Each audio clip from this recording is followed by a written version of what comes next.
अधिक मास गुरुपुष्यामृत तब्बल 100 वर्षातून बनलाय हा दुर्मिळ योग. ही संधी सोडू नका. घरातील कटकटी, आर्थिक अडचणी, वादविवाद दूर होतील. तब्बल 100 वर्षांनी आलेला हा असा अधिक मासामध्ये गुरुपुष्यामृत योग एकत्र योग आलेला आहे. आवर्जून तुम्ही ह्या सेवा करा आणि ही 7 शुभ गोष्टी आवर्जून करा. श्री स्वामी समर्थ मित्रांनो.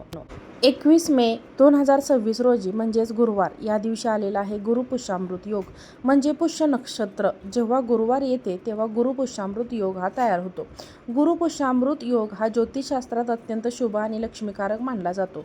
यावर्षी अधिक महिना म्हणजे धोंड्याच्या महिन्यामध्ये गुरुपुष्यामृत नक्षत्र तयार झाले आहे. हा योग अत्यंत दुर्मिळ आहे. असा हा योग तब्बल 100 वर्षांनी जुळवणार आहे. उद्या म्हणूनच या दिवशी आपल्याला गुरूंची सेवा करण्याचा किंवा आर्थिक प्रगतीसाठी उपाय करण्याची संधी सोडू नका. या दिवशी केलेले उपाय आणि आर्थिक प्रगती, धनवृद्धी आणि दारिद्र्य दूर करण्यासाठी विशेष फलदायी ठरतात. गुरुपुष्यामृत योगावर भगवान विष्णू आणि माता लक्ष्मीची एकत्रित पूजा केली जाते. गुरुपुष्यामृत योग हा वारंवार जुळून येत नाही. हा योग सर्व कार्यासाठी शुभ मानला जातो. या योगावर सोने खरेदी केले तर त्याची वृद्धी होते.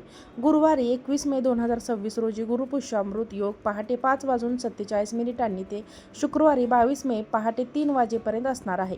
त्यामुळे गुरुवार हा दिवस संपूर्ण गुरुपुष्यामृत नक्षत्रात असणार आहे. त्यामुळे तुम्हाला सेवेसाठी संपूर्ण दिवस मिळणार आहे. गुरुपुष्यामृत योगाचे फार महत्त्व आहे. या दिवशी हाती घेतलेल्या कामांमध्ये यश मिळवायचे असल्यास आपल्या कुलदेवतेची मनोभावे पूजा करणे शुभ आणि फलदायी असते. लक्ष्मी देवीची या दिवशी विशेष पूजन केले जाते. या दिवशी केलेले लक्ष्मीपूजन अत्यंत शुभ आणि लाभदायक असते. या दिवशी नवीन वाहन, नवीन वस्तू, विशेष करून सोने चांदी खरेदी केल्याने अत्यंत शुभ आणि लाभदायक मानले जाते.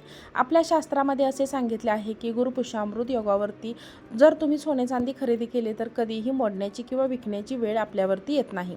आणि असा हा गुरुपुष्यामृत योग हा वर्षात फक्त 2 ते 3 वेळेला येत असतो. म्हणूनच हा अतिशय दुर्मिळ योग मानला जातो. जे आपण या दिवशी कोणतेही महत्त्वाचं काम हाती घेतलं तर त्या कामात आपल्याला यश मिळते. आणि म्हणूनच या दिवशी अनेक जण आपली महत्त्वाची कामे आहेत तर ती पूर्ण करतात. त्या कामांमध्ये आपल्याला यश देखील मिळते.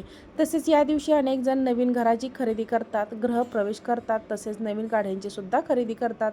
जमिनीची खरेदी विक्री असेल या दिवशी केली जाते. अनेक शुभकार्य जे आहे तर ते सुद्धा या दिवशी केले जातात. म्हणूनच हा दिवस अत्यंत महत्त्वाचा आणि शुभ मानला जातो. या दिवशी भगवान विष्णू आणि माता लक्ष्मी यांची एकत्रित पूजा केल्याने जीवनातील सर्व कष्ट, अडथळे दूर होऊन आर्थिक प्रगती होते. तसेच या दिवशी काही प्रभावी उपाय देखील केले जातात. आजच्या या व्हिडिओमध्ये आपण अतिशय साधा सोपा उपाय, प्रभावी असा उपाय पाहणार आहोत. गुरुवारी आपल्याला सकाळी घरात या झाडाचे पान आणायचे आहे. हे पान आपण आपल्या घरात आणले तर घरातील सर्व दुःख, त्रास, अडचणी, दारिद्र्य दूर होऊन 7 पिढ्यांचे दारिद्र्य हे नष्ट होईल आणि कोणताही तुमचा गुप्त शत्रू हा घरी येऊन तुमची माफी मागेल. जीवनातील सर्व शत्रूंचा त्रास नष्ट होईल आणि आपली कितीही कठीणातील कठीण इच्छाही पूर्ण होईल. माता लक्ष्मीची अखंड कृपा तुमच्यावरती राहील. असा हा अत्यंत प्रभावी उपाय आपण आपल्या या व्हिडिओमध्ये पाहणार आहोत. त्यामुळे तुम्ही हा व्हिडिओ शेवटपर्यंत नक्की पहा. गुरुवारी पुष्य नक्षत्र आले की त्या दिवशी गुरुपुष्यामृत योग तयार होतो. हा योग सर्व कार्यासाठी शुभ मानला जातो. या योगावर सोने चांदी खरेदी केली असता त्याची वृद्धी होते. तर हा उपाय आपल्याला गुरुवारच्या दिवशी करायचा आहे. गुरुवारी हा उपाय तुम्ही सकाळी 12 वाजता नंतर करायचा आहे. हा उपाय केल्यास तुमच्या घरातील मनातील इच्छा, कठीणातील कठीण इच्छा 100% पूर्ण होईल. प्रत्येक मनोकामना पूर्ण होईल. हा प्रत्येकाच्या मनात काही ना काही ही इच्छा असतेच. अशी एकही व्यक्ती नसते की तिची अशी कोणतीच इच्छा नसेल. अगदी सर्वांच्या मनात छोटी मोठी का होईना इच्छा ही असतेच आणि या इच्छा पूर्ण होण्यासाठी आपण आपल्या आयुष्यामध्ये कष्ट, मेहनत हे करत असतो. परंतु या कष्टाला आणि मेहनतीला यश मिळणे सुद्धा तितकेच महत्त्वाचे असते. बऱ्याच वेळा आपण आपली इच्छा पूर्ण करण्यासाठी 100% प्रयत्न करत असतो. भरपूर कष्ट करतो, पण कधी कितीही कष्ट केले तरीही, प्रयत्न केले तरीही आपल्या प्रयत्नांना म्हणावे असे यश मिळत नाही आणि मगच आपण म्हणतो की माझं नशीबच खराब आहे. परंतु जर विशिष्ट तिथीवरती आपण आपल्या कष्टासोबत आणि आपल्या मेहनतीसोबत काही प्रभावी उपाय सेवा केल्या तर नक्कीच आपलं नशीब हे आपल्याला साथ देत असतं. जेव्हा आपण आपल्या कुंडलीमधले ग्रह हे कमकुवत असतात तेव्हा आपले प्रयत्न हे अपूर्ण पडत असतात आणि म्हणूनच गुरुपुष्यामृतावरती या योगावरती जर तुम्ही हा एक उपाय केला तर नक्कीच तुम्हाला प्रत्येक कामात यश मिळेल. तुमच्या मनातील कठीणातील कठीण इच्छाही पूर्ण होईल. तसेच प्रत्येक प्रत्येकाच्या जीवनामध्ये एक तरी शत्रू हा असतोच. मग शत्रू हा तुमचा गुप्त असेल किंवा तुमच्या शत्रूचे नाव तुम्हाला माहीत असेल आणि हा शत्रू आपल्या प्रत्येक कामामध्ये सतत अडचणी निर्माण करत असेल. तसेच तुमच्या जीवनात आर्थिक समस्या या निर्माण होत असतील. घरात सतत कोणत्या ना कोणत्या कारणावरून वादविवाद, भांडणे निर्माण होत असतील.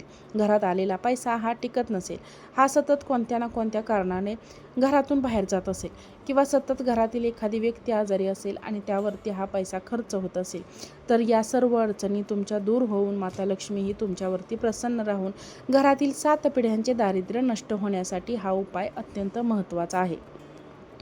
अशी काही झाडे आहेत त्यामध्ये साक्षात देवी देवता वास करतात. त्यातीलच एक झाड म्हणजे औदुंबराचे झाड. साक्षात दत्त निवास असलेले पवित्र वृक्ष म्हणूनच औदुंबराची ख्याती आहे. 21 गुणांनी परिपूर्ण औदुंबर वृक्षाखाली सद्गुरू माऊलीं दत्तांनी साधना केली. औदुंबराचा भूतलावरती कल्पवृक्ष म्हणतात, कारण भगवान श्रीहरी विष्णूंनी औदुंबराला आशीर्वाद दिला आहे की त्याला सदैव फळं येतील.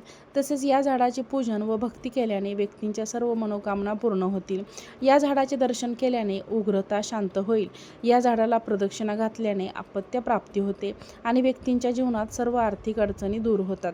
तसेच या झाडाच्या सेवा केल्याने इच्छित फळप्राप्ती होते. इतकं महत्त्व या औदुंबराच्या झाडाला दिले आहे.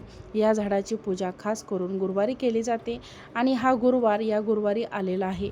गुरुपुष्यामृत, तोही 100 वर्षानंतर. त्यामुळे या गुरुवारी तुम्ही ही सेवा औदुंबराच्या झाडाखाली एक दिवा लावा आणि त्या दिव्यामध्ये तुम्हाला मोहरीचे तेल घाला. मोहरीचे तेल नसेल तर मोहरी थोडी टाका. ही मोहरी पिवळी असावी. जर तुमच्याकडे मोहरी नसेल तर तुम्हाला तुपाचा दिवा लावायचा आहे आणि तोही गाईच्या तुपाचा दिवा तुम्हाला औदुंबराच्या झाडाखाली लावायचा आहे आणि तुमची जी काही इच्छा असेल ते तिथे बोलून दाखवायचे आहे आणि तुम्हाला औदुंबराच्या झाडाखाली दिवा लावून घरी यायचं आहे. घरी येईपर्यंत माघारी वळून पाहायचं नाही. हा उपाय करून पहा, इच्छित फलप्राप्ती नक्कीच मिळेल. मित्रांनो आणि मैत्रिणींनो, तुम्हाला जर हा व्हिडिओ आवडला असेल तर व्हिडिओला लाईक करा, चॅनलला सबस्क्राईब करा आणि हा व्हिडिओ जास्तीत जास्त लोकांना शेअर करा. आजचा व्हिडिओ पाहिल्याबद्दल तुम्हा सर्वांचे मनापासून खूप खूप धन्यवाद. श्री स्वामी समर्थ. जय जय स्वामी समर्थ. ओम नमो भगवते वासुदेवाय नमः.